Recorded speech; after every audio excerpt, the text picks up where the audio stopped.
옛날 옛적에 찢어지게 가난한 한 농부가 있었습니다. 늙은 어머니와 아내, 그리고 어린 아들, 이렇게 네 가족이 살고 있었지만 너무나도 가난하여 끼니를 때우는 것도 힘들 정도였죠. 그러던 어느 날 그 농부가 늙은 어머니를 지게에 태우고 어디를 가려는 것이었습니다. 그러자 어린 아들도 그 농부를 따라 나섰는데 어머니를 모시고 간 곳은 어느 깊은 산중에 있던 동굴이었죠. 그 농부는 그곳에 어머니를 내려놓은 뒤 챙겨왔던 아주 적은 양의 양식을 옆에 두고는 절을 한번 하고 산을 내려가려고 하는 것이었습니다. 아들은 할머니와 지게를 두고 내려가려는 아버지에게 그 이유를 물었죠. 그러자 아버지는 할머니 고려장 지냈다, 지게는 버리고 가야지 라고 하는 것이었습니다. 그 말을 들은 아들은 갑자기 지게를 들쳐매고는 자신이 지게를 가지고 내려갈 것이라는 것이었죠. 아버지가 그 이유를 물으니 아들은 나중에 아버지가 늙으면 아버지를 이 지게에 지고 여기에 데려다 드리기 위해서 가지고 간다 라고 말하는 것이었습니다.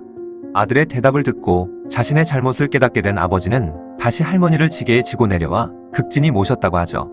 다들 이 이야기를 많이 들어보셨을 텐데요. 이 이야기는 과거 우리나라에 있었던 고려장이라고 불린 풍습이라고 많이 알려져 있죠. 하지만 사실 이 이야기는 중국의 효자전에 실려있는 원곡 이야기입니다. 우리나라에는 이런 풍습 따윈 없었던 것이죠. 그런데 어쩌다가 고려장이라는 말과 함께 먹고 살기 힘들어 나이든 부모를 산이나 동굴에 버리고 온다는 이런 어처구니 없는 말이 생겼을까요? 오늘은 이 고려장에 대한 이야기를 해보려 합니다. 고려장이란 고려시대 때 늙고 병든 부모를 지게에 지고 산에 가서 버렸다는 풍습으로 알려져 있죠. 그러나 많이 알려진 이 고려장은 사실 고려시대 때의 어떠한 기록에도 존재하지 않습니다. 또한 삼국시대를 거쳐 조선시대에 이르기까지 많은 기록들과 역사책, 유물, 유적 등에서도 늙고 병든 부모를 산에 버린다는 내용의 고려장은 눈 씻고 찾아봐도 찾을 수가 없죠. 게다가 풍습이라 하면 이러한 행위를 오랜 기간에 걸쳐서 지속적으로 해왔다는 것인데 조금의 기록도 없는 것 자체가 말이 안 되기 때문에 많은 학자들은 이 고려장이 실존했었다는 가능성을 부정하고 있습니다. 그런데 고려장과 비슷한 이야기가 팔만대장경에 수록된 잡보장경에 기록국 설화라고 해서 기록되어 있긴 한데요. 늙은 아버지를 버려야 하는 국법을 어기고 몰래 늙은 아버지를 보살피던 조정관리가 나라가 위기에 빠지자 아버지의 지혜를 빌어 나라를 위기에서 구하고 결국 아버지도 편하게 모셨다는 이야기가 바로 기록국 설화이죠. 앞서 말했던 중국 효자전에 실려있던 원곡 이야기와 이 기록국 설화가 마구 얽히고 설켜 주인공의 성별이 바뀌기도 하고 입에서 입으로 구전되어 내려오며 내용이 와전되고 변형되어 노인을 버리는 나라라는 뜻의 기록국이 나중에 고려국으로 변했고 그렇게 고려장은 늙은 부모를 버리는 풍습이 되어버린 것으로 추정하고 있죠. 어쨌든 고려장이라는 단어 자체는 일본에 의해 만들어진 단어는 아닌데요. 고려시대 때 장례를 지내거나 시신을 땅에 묻는 것, 그리고 고려시대 때의 무덤을 고려장이나 고려총, 고려산, 고려분 등으로 불렀다고 합니다. 바로 고려시대 때 장례를 지냈다는 것 자체를 고려장이라고 했을 뿐 늙은 부모를 산에 버린다는 괴상한 풍습이 전혀 아니었다는 것이죠. 그런데 고려장이 노인을 버리는 악습이다라는 걸 기록한 책이 갑툭튀하는데 그것은 바로 1882년에 발간된 그리피스의 책 은둔의 나라 한국인데요. 그 책에서는 조선시대 이전부터 지금까지 성행되어 오던 고려장이라고 했는데 노인을 산채로 묻어버리는 풍속이 있다더라 정도로 애매하게 기록되어 있죠. 그런데 그가 만든 은둔의 나라 한국에 실린 조선인들에 대한 묘사가 당시 조선인들과는 많이 동떨어져 있어 그것을 증거로 그는 한국에 와본 적도 없고 일본에 머물면서 조선에 대해 들은 것만으로 쓴 책이 바로 은둔의 나라 한국이라는 것입니다. 그즈음 일본에서도 조선과 그 전 시대의 왕조를 까내리기 시작하면서 어처구니 없는 주장을 해대기 시작했고 그런 일본의 주장을 그리피스가 그대로 믿고 써버려 그의 책에 나오는 주장 역시 신뢰하기에는 무리가 있다고 하죠. 또한 그는 일본 정부의 초대로 도쿄 제국대학의 전신인 도쿄 개성학교에서 강의까지 했을 정도로 매우 친일적인 인물이었다고 합니다. 하지만 고려장은 고려시대 때부터 있었던 잔인한 악습이 되어 많은 일반인들이 믿기 시작하고 고려장이란 단어를 본격적으로 사용한 시기가 일제시대부터라고 주장하는 사람이 많은데요. 그리피스가 애매하게 적어놓은 기록을 일제가 의도적으로 구체화시켜서 퍼뜨렸을 가능성이 있다는 것이죠. 왜냐하면 일제시대 이전에는 이런 기록이 전혀 없지만 일제시대를 거쳐온 사람들만 고려장에 대한 이야기를 알고 있으며 심지어는 자신의 동네에서 고려장을 했던 곳이라며 전설처럼 내려오는 장소가 있었다는 이야기가 이때부터 생겼기 때문입니다. 일제시대 전까지는 찾을 수 없던 고려장이란 단어를 일제시대 때부터 본격적으로 일본인들이 조선인들을 교육하기 위한 자료로 활용하기 시작했던 것이죠. 그리고 일본인들은 동화책을 이용해 고려장 이야기를 널리 퍼뜨리기 시작했습니다. 미와 다마키라는 사람이 전설의 조선이라는 책을 만들었는데 여기에 불효식자라는 이야기가 실려 있고 이 이야기의 내용이 중국 효자전에 나오는 원곡 이야기와 거의 똑같죠. 그 이후로도 조선 총독부에서 발간한 조선동화집에서도 어머니를 버린 남자라는 이야기가 고려장에 대한 이야기인데 이 역시도 중국의 원곡 이야기 내용과 거의 일치하며 이 이야기는 계속해서 나온 수많은 동화집에 옮겨져 마치 고려장은 오래전부터 한국에 있었던 악습인 양 퍼져버린 것이죠. 이 조선 동화집을 편찬한 사람은 오다쇼고라는 인물로 훗날 경성제국대학의 교수까지 된 대표적인 식민사학자입니다. 그렇다 보니 조선 동화집의 편찬 동기라든지 그 의도를 의심하지 않을 수 없고 일제가 조선을 식민 통치하는데 결부시키지 않을 수 없는 것이죠. 또한 고려장에 대한 이야기는 일제시대 당시 일본인들이 무덤을 도굴해 부장품들을 훔쳐갈 때 이를 죄악으로 여기던 조선인들을 설득하기 위한 명분으로 고려장을 내세웠다는 주장도 있습니다. 그런데 더 어이없는 건 일본에는 과거부터 우바스테야마라는 고려장과 흡사한 풍습이 실제로 존재했었다는 것인데요. 이름부터 할머니 모자에 버릴사 그리고 매산자로 이 모사산은 실제로 나가노 현에 존재하는 산이고 고령의 노부모를 이 산에 버리는 풍습이 있었다는 것이죠. 이러한 설화를 바탕으로 만든 영화가 바로 황금 종려상을 수상한 나라야마 부시코입니다. 이는 감독 이마무라 쇼헤이가 1982년 제작한 영화로 너무나도 가난한 일본의 한 산간 마을에서 조금이라도 식량을 아끼기 위해 늙은 어머니를 버리는 아들의 이야기이죠. 오히려 일본에 있던 악습이 갑자기 고려장이라는 이름으로 변해 한국에 있었던 풍습이 돼버린 게 어처구니가 없을 정도입니다. 고려장이라는 표현 자체는 여기저기서 나오지만 단순히 고려시대 때 있었던 장례나 무덤 정도로 사용되었고 늙은 부모를 버리는 풍습에 존재했다는 증거는 전혀 나오지 않고 있죠. 고려장 이야기에 대한 기록이 모두 19세기 말 이후에 쏠려 있는 것만 봐도 그런 풍습이 실제하지 않았다는 주장을 뒷받침해주고 있습니다. 고려장 풍습은 현재까지도 사실로 여기는 일반인들이 많지만 사실 고려장이라는 풍습은 존재하지 않았다는 것을 한국 사람이라면 반드시 알아야 할 것 같습니다. 그냥 단순히 생각해도 충, 효, 열을 중시하던 조선시대가 건국될 때 고려장이라는 풍습이 있었다면 그보다 까기 좋은 명분도 없었을 텐데 그것에 대한 언급이 전혀 없는 걸 보면 말도 안 되는 이야기인 것 같네요. 한반도에는 존재하지 않았지만 어떤 악한 무리로부터 갑자기 생겨난 부모를 버리는 악습, 고려장에 대한 이야기였습니다. 어느 순간부터 인터넷상에서 조선 후기의 여성들이 노출이 심한 한복을 입고 다녔다는 글이 올라오기 시작했죠. 물론 당시에 이렇게 노출된 옷을 입고 다녔던 사람들이 있기는 했지만 문제는 이런 사진들이 우리의 전통 문화를 깎아내리는데 사용되고 있다는 것인데요. 2000년대에 들어서면서부터 인터넷에서 전통 한복을 검색해보면 짧은 저고리를 입은 채 가슴을 노출하는 여성들의 사진이 나오기 시작했습니다. 그리고 헐벗은 남성들의 사진이나 낡고 더러운 한복을 입은 사진을 올리면서 마치 당시 조선의 한복은 매우 수준이 낮은 문화였는데 일본의 도움을 받아 발전했다는 식으로 왜곡을 하는 글까지 올라오기 시작했죠. 그런 잘못된 자료가 계속 올라오다 보니 조선과 한복에 대해 부정적인 생각을 가지게 된 사람들도 있었으며 심지어 조선시대에는 다 이렇게 입고 살았구나 라고 생각하고는 조선의 한복 모두가 그렇다는 오해를 하는 경우도 있었습니다. 하지만 실제로 조선시대에는 다양한 형태의 한복이 존재했으며 대부분의 사람들이 제대로 된 옷을 입은 채로 다녔죠. 실제로 많은 조선시대 사진들이 공개된 지금 시점에 그 시절 사진들을 찾아보면 가슴을 노출한 채 돌아다니는 모습이 찍힌 사진은 극히 소수에 불과하며 특히 사람들이 많이 몰리는 곳을 배경으로 한 사진에서는 노출을 한 경우를 단 하나도 찾아볼 수 없다고 합니다. 그리고 시간이 한참 지난 후에 과거 조선의 노출 사진이라는 제목으로 올라왔던 글들을 확인해본 결과 대부분이 똑같은 사진만을 근거로 내밀었다는 게 밝혀졌죠. 몇몇 사진들 외에는 더 이상 그런 노출 사진들을 찾을 수가 없었기 때문에 계속해서 같은 자료들을 돌렸을 수밖에 없었던 것인데요. 그렇다면 여기에 쓰였던 노출 사진들은 어떻게 생겨난 것일까요? 그 이유로는 크게 두 가지 정도가 짐작된다고 합니다.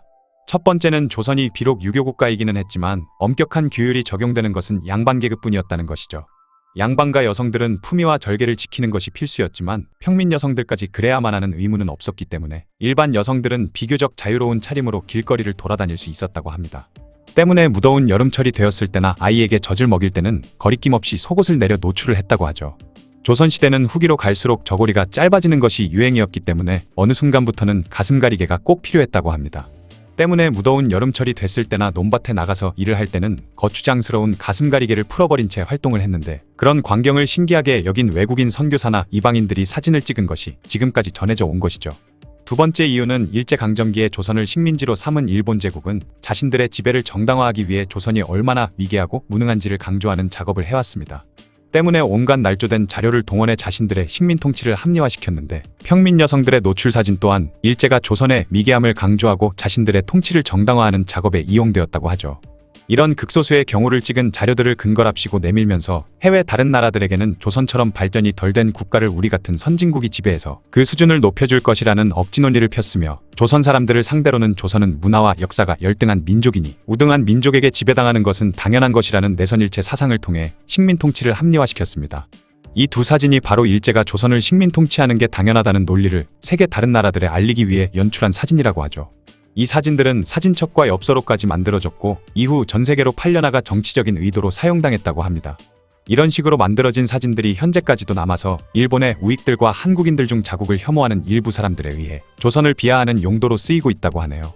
하지만 정작 그 시절 일본인들의 사진을 보면 조선 사람들보다 노출도가 오히려 심했다고 합니다. 영국 빅토리아 시대의 지리학자인 이사벨라 버드는 일본과 조선을 모두 방문한 후 그때의 경험을 기록으로 남겼는데 그녀가 기록한 일본인들의 모습을 자세히 살펴보면 일본의 시골 사람들은 일하면서 몸을 노출하는 일이 흔했다고 하는데요. 젊은 여성들은 가슴을 드러낸 채 짐을 나르고 있었으며 남성들은 중요 부위를 가리는 천만 두른 채 일하는 모습을 가는 곳마다 볼 수 있었는데 심지어 도시에서도 그런 풍경을 볼 수 있었다고 하죠. 때문에 일본에 들어온 대부분의 외국인 여행자들 특히 서양인들은 일본인들의 이런 누드 풍습을 보고 큰 충격을 받았다고 합니다. 남성들은 거의 아무것도 입지 않았고 여성들은 헐렁한 옷을 상의로 걸친 채 여기저기 뜯어진 짧은 속치마만 걸치고 있었기 때문에 일본은 문명화된 나라일 것이라는 선입견을 가지고 있던 이사벨라 버드는 도무지 믿을 수 없는 장면을 보고 큰 충격을 받았다고 하죠. 조선 사람들이 길거리에서 노출을 하고 다녔기 때문에 미개하다는 일본 제국의 논리대로라면 그보다 더한 노출을 하고 다녔다는 일본인들은 대체 뭐라고 설명해야 할까요? 실제로 조선의 여인들 중 노출을 하고 다닌 경우가 있었던 것은 사실이지만 그것은 당시 사회 환경과 유행에 따라 생긴 자연스러운 변화였을 뿐 그런 사실을 악용해 조선을 미개한 나라로 만들고 조선인들이 입었던 한복 문화 전체를 수준 낮은 문화로 깎아내리는 것은 마치 이슬람 극단주의자들에게서나 볼 수 있는 매우 후진적이고 현대적이지 못한 사고방식에 불과합니다. 추운 나라에서는 옷을 몇 겹씩 껴입는 게 당연한 일이고 무더운 나라에서는 되도록 옷을 적게 입으면서 노출이 생기는 것이 지극히 당연한 일이죠. 그리고 시대적인 상황도 생각을 해야 합니다. 현대에 와서는 가슴 부위를 노출하는 것이 심각한 일로 받아들여지지만 과거에는 조선은 물론 서양에서도 여성의 특정 부위를 강조하듯 노출하는 패션이 많았고 특히 고대 로마와 그리스 지역에서는 여자가 상의를 벗고 다니는 것을 남자들이 상의를 벗고 다니는 것과 비슷한 것으로 인식했다고 하죠. 오히려 발목 부위를 노출하는 것을 부끄러운 것으로 여겼다고 합니다. 하지만 요즘 시대에는 발목을 노출했다고 해서 크게 문제가 되는 경우가 거의 없죠. 각 나라의 문화들은 그 나라의 특성에 맞게 생긴 것일 뿐이기 때문에 다른 나라의 문화가 미개하다고 깔보는 것은 굉장히 위험한 생각입니다. 더구나 우리보다 더 심한 노출을 하고 다녔던 나라에서 만든 날조된 자료로 과거 조선 사람들의 노출을 지적하며 비웃는 것은 설득력이 전혀 없어 보이네요. 혹시 백정각시놀이라고 아시나요? 박경리 작가님이 지은 소설인 토지에 이 이야기가 나오는데요. 이야기의 내용은 대략 이렇습니다. 사람들이 많이 모이는 단오날이나 동네잔치 또는 마을 행사 같은 날에 남자 여러 명이 백정여자를 끌고 와 남들이 다 보는 앞에서 옷을 찢어버리고 엎드리게 한 다음 소처럼 등에 올라타서 끌고 다니다 그 백정여자의 남편이 고기를 내어주면 그때서야 풀어주곤 했다는 것인데 이걸 백정각시놀이라고 불렀다고 합니다. 백정의 부인이나 딸을 공개적인 장소에서 학대해 성적 수치심을 주는 인권유린 풍습인 것이죠. 이런 잔혹하고 끔찍한 풍습이 과연 조선시대에 존재했던 것일까요? 결론부터 말씀드리자면 아닙니다. 백정각시놀이라는 풍습은 조선시대에는 존재하지 않았죠. 다만 1920년대 일제강점기 시절 경상북도 예천에서는 매년 7월 농부들이 풍악놀이를 하며 백정여자 한 사람을 잡아놓고 풀어주는 대가로 고기나 소머리를 요구하는 경우가 있었으며 만약 요구를 들어주지 않으면 그 백정여자를 집단으로 폭행했었다는 기록이 있긴 있는데요. 그러나 이런 악습 역시 형평사 운동을 전개하며 철폐를 위한 노력을 했다고 기록되어 있는데 백정 여자의 옷을 찢고 엎드리게 한 다음 등에 타고 다니던 그런 행위는 없었다는 것이죠. 그리고 예천에서 있었던 일 또한 가보개혁으로 인해 신분제가 철폐되면서 일반 백성들과 천민이라 불리던 백정들 사이의 경계가 허물어져 갈등이 벌어지는 과정에서 일어난 일인 것입니다. 조선시대 양민들은 고기를 살 때 말고는 백정과 말 한마디 섞기조차 싫어했고 거기다 백정이 마을 잔치나 행사에는 감히 참여할 수조차 없었죠. 그렇기 때문에 백정이 비록 가축보다 못한 대우를 받기는 했지만 이렇게 행사에 참여했다가 백정각시놀이를 당한다라는 것은 말도 안 되는 일이고, 또한 과거부터 지속적으로 이어져 오던 그런 풍습이란 것은 더더욱 아닌 것입니다. 일단 저 이야기가 나온 박경리 작가님의 소설 토지도 역사적 사료가 되는 책이 아니라 창작 소설이라는 점입니다. 그리고 과거 조선시대에 쓰여진 조선왕조 실록이나 승정원 일기 등 어느 곳에서도 이 풍습에 대해서 언급이 되어 있지 않죠. 거기다가 일제강점기 초기의 신문이나 공문서 등과 조선총독부에서 조선의 풍습이나 관습 등을 조사한 기록에도 이러한 내용은 나오지 않았습니다. 말 그대로 백정각시놀이는 조선시대부터 계속해서 행해진 전통적인 풍습이었다라는 사료나 구체적인 증거 및 정보가 전혀 없다는 것이죠. 또한 이런 잔인한 풍습은 조선이 열등했다는 것과 미개했다는 걸 잘 보여주는 사례로 사용할 수 있음에도 불구하고 일제가 이를 거론하지 않았다는 것 자체만으로도 사실 여부를 충분히 의심할 만하죠. 당시 일제는 조선을 식민 통치하는 것이 정당하다는 것을 주장하기 위해 조선의 법제도는 봉건적 제도라며 맹비난하면서 근대적 법제도를 도입해 일반 양민들의 사법 불만을 풀어주는 척하고 있었기 때문에 백정각시놀이만큼 조선을 깎아내리면서 자신들을 치켜세울 수 있는 좋은 사건도 없었습니다. 그러니 만에 하나 실제 존재했다 하더라도 이 백정각시놀이를 한 피의자에게는 강력한 처벌을 내렸겠지만 일제강점기 시절 이 사건으로 인해 판결이 난 경우는 찾을 수 없죠. 신분제가 사라지고 나서 사회 전체가 대전환기를 겪으며 백정들과 부대껴 살기를 싫어하던 양인들과 백정들 사이에서 충돌이 발생했고, 그때 양인들이 백정 여자들을 폭행한 사건은 있었지만 이 또한 얼마 안가 완전히 사라지게 되었고 백정각시놀이라는 풍습은 없었습니다. 설사 실제로 있었다 하더라도 전통이라거나 매년 해오던 풍습 같은 것은 아니라는 것이죠. 즉, 백정각시놀이는 고려장과 비슷하게 원래는 없었던 일이지만 인터넷이나 입에서 입으로 구전되면서 부풀려진 이야기가 아닌가 싶습니다. 우리 오랜 역사 중 인권 유린이 발생한 경우는 많은데요. 이런 사실에 대해서는 비판받아 마땅하지만 존재하지도 않았던 백정각시놀이나 고려장 같은 일들은 제대로 알고 욕이든 비판이든 해야 할 것이며, 잘못된 사실이라면 제대로 알고 그것을 알리는 것도 좋을 것 같네요. 일제강점기 시절 존재했다고 여겨지던 인권유린 풍습 백정각시놀이에 대한 이야기였습니다.